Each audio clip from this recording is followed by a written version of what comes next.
What's slapping? Mike reacts, and I'm with another banging reaction. So stay locked in as I give y'all these bangers back to back.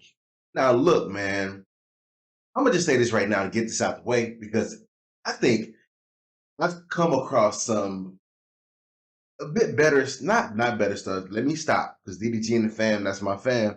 I love them to death. But this other site that I'm on right now may be jumping in this time frame right now. You know what I'm saying? Some stuff came up and it looked real juicy. So therefore, we're about to get into it. So before we watch this video, before you watch this video, go ahead and subscribe to my YouTube channel. If you're not subscribed, go ahead and slap that notification bell just to be notified every time I post a new video. All right? Like this video, share this video, and comment under this video what videos you want me to post in the future. All right? So let's get it. Has nothing to do with the vaccine. Real armchair doctor explains the DAMAR Hamlin injury. I don't know how to pronounce the dude's name. Praise God to his family, you know what I'm saying? But yeah, this is World Star Hip Hop. And I don't know what people are saying. They might be saying some crazy stuff. But I just want to see what they're talking about. You feel what I'm saying? Get into it. Did I really just do that? All right, let's go. Most rare things we can see in sports medicine, as DAMAR Hamlin went down with what appeared to be cardiac arrest after taking this hit on the field. Welcome back, everybody. I'm Dr. Brian Suter, and on this channel I try to teach you about the sports medicine world and give you some insight into what we see on the field. What we saw happen tonight is not related to any sort of vaccines. This is almost certainly something called commotio cordis, an extremely rare condition that's one of those things that we typically only think we're going to read about in textbooks. Essentially what can happen is if you have a blunt trauma to the chest that occurs at exactly the right time in the cardiac electrical cycle, your heart can be sent into cardiac arrest. As Hamlin comes in here, we can see this square hit to the front of his chest. We see him get back up momentarily before ultimately collapsing back down to the ground and requiring CPR on the field. This is a tracing of our heart's electrical activity. Basically, this is one cycle of the heart squeezing. Hold on. See, I don't know much about science and stuff like that and the human body, but as you see him hit the other guy in the chest, that shoulder pad landed right in the heart section. Okay, so with everybody looking at this, your heart is on the left side of your chest, not the right side. All right, so if he would have hit him in the right side of the chest, I think he would have been totally fine.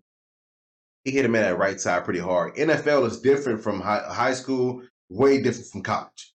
Okay, NFL, they train you on like a higher level, man, of like accuracy and everything above dealing with football. It's a fully contact sport. And they're trying to take your helmet off your face, man. Period. You feel what I'm saying? So you have to be careful how you hit people. That's why it's good to duck, go under, man, and hit them like low key, good area to like under those shoulder pads. You feel me?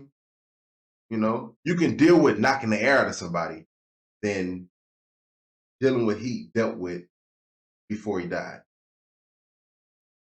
Starts off with this P wave, which is the electrical activity of the atrium at the top of the heart squeezing, then the QRS complex, which is going to be the ventricles acting, but then the last phase is this T wave, where the ventricle basically depolarizes and kind of resets to get ready for the next cycle. For commotio cordis to happen, you have to suffer this blunt trauma to the chest at exactly the right moment, specifically on this upstroke of the T wave, in order for the heart to then be sent into this arrhythmia and subsequent cardiac arrest. This is one of those things that not only do you have to have a high enough force, but it has to happen within milliseconds of a time window, because if that impact comes at any other time in this electrical cycle, you're fine. You don't go into this. But when it happens at just this right time during this upstroke of the T wave, and if it's high enough, then you can have this thing called commotio cordis. We typically think of it happening in baseball players whenever they get hit in the middle of the chest with a hard thrown ball, but unfortunately that looks like what is most likely to have happened here with Hamlin. Treatment like this is obviously CPR and defibrillation as quickly as possible, because this can absolutely be a life-threatening thing. Again, this is not something that people should go speculate about vaccines or anything like that causing this cardiac arrest. there was a clear contact, a clear trauma, and I think a clear reason why, unfortunately, this happened for Hamlin.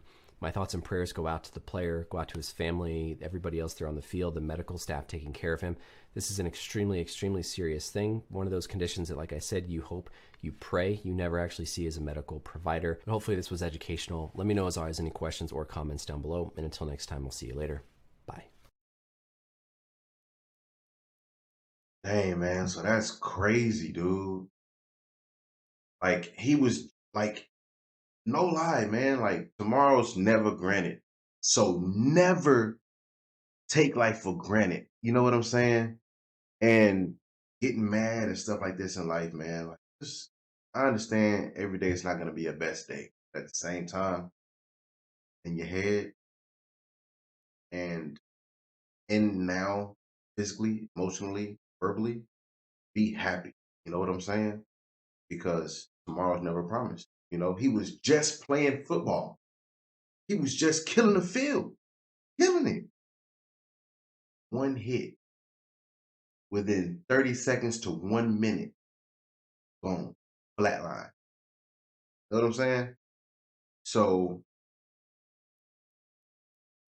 heard through the grapevine that he's not dead yet, or not dead at all. I don't know. I don't know the circumstances. I don't know what it is, but they said that he died on the field, and they did CPR, brought him back, and now he's in critical condition. So I don't know. In the comments below, man, tell me what y'all think about this video, because whoo, sort of lost for words. You know what I'm saying? Hey, just tell me what you think about this video, man. What do you mean by that?